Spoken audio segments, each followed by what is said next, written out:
Hi, my name is Maya. What's yours? Lucky you. That's a great name. Do your parents like to read? Do they have shelves full of books? Today, I'm going to read a story to you about a boy who loved all kinds of books. He grew up and was a man of ideas. Where do you think those ideas came from? Let's find out if you're right.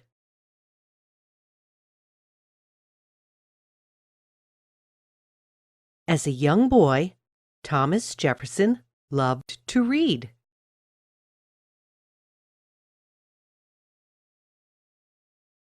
By the time he was 6 years old, he had read all of the books in his father's library.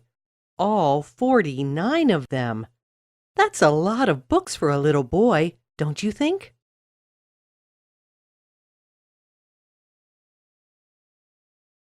Thomas Jefferson loved learning.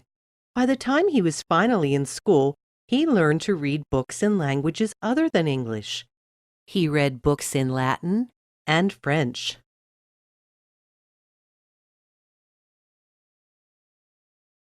Books are my best friends, Thomas said, along with my family and classmates, of course.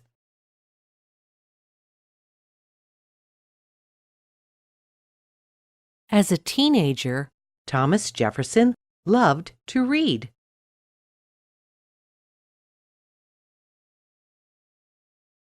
He attended the College of William and Mary in 1760.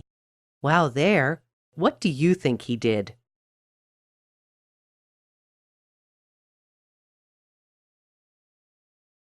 He read. Some days he read for 15 hours. He liked books about medicine and math, music and art. He even liked to read books about maps.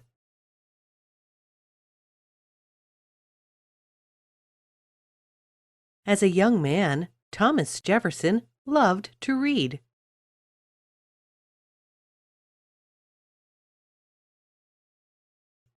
In 1772, he married a woman named Martha.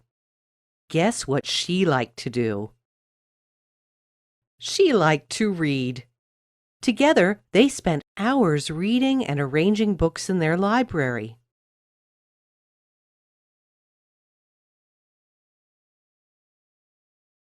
During Thomas and Martha's early years together, America was ruled by a king in England. King George III made Americans pay taxes to Britain.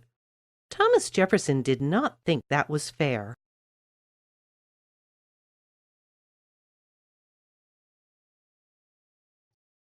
A war broke out between Britain and America in 1775.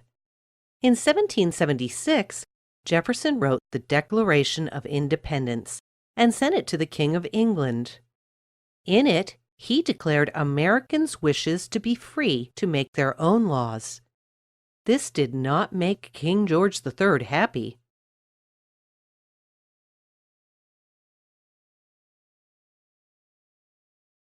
Finally, in 1783, the United States of America was independent.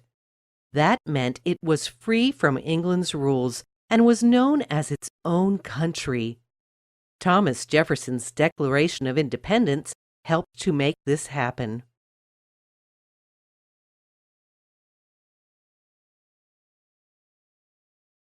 Where do you think Thomas Jefferson got his ideas for the Declaration of Independence? I bet it was from all the books he read.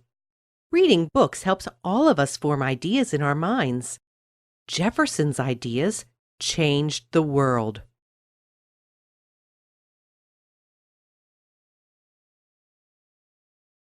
After the war, Thomas Jefferson traveled across Europe. He took his love of learning with him. He also took many of his books on the ship across the ocean.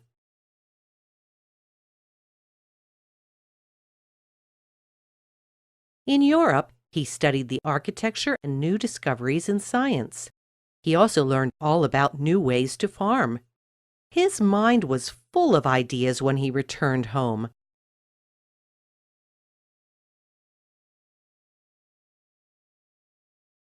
John Adams, the second president of the United States of America, asked Thomas Jefferson to be his vice president. Jefferson agreed, but as time went by, he did not like the way President Adams was running the country.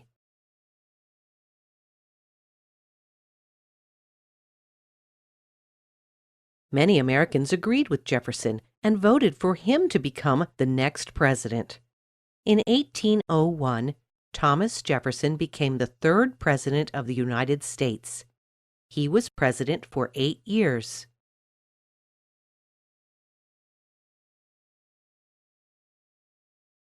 While he served as president, he worked hard to fill the Library of Congress with books. He knew how important books were and wanted others to love reading as much as he did. Sadly, 3,000 books were lost when the library was burned down by the British in 1814.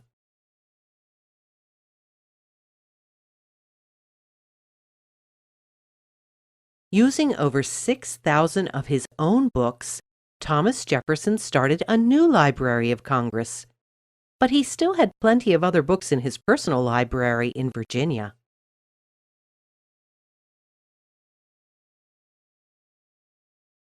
As an old man, Thomas Jefferson loved to read.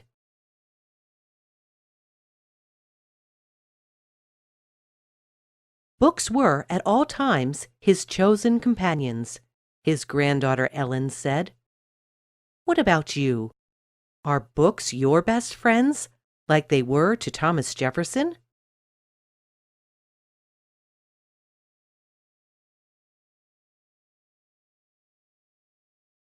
It was Thomas Jefferson's love of books that helped him become a great man. Without books, he probably would not have written the Declaration of Independence or become president. His love of learning and forming ideas in his mind changed the course of history.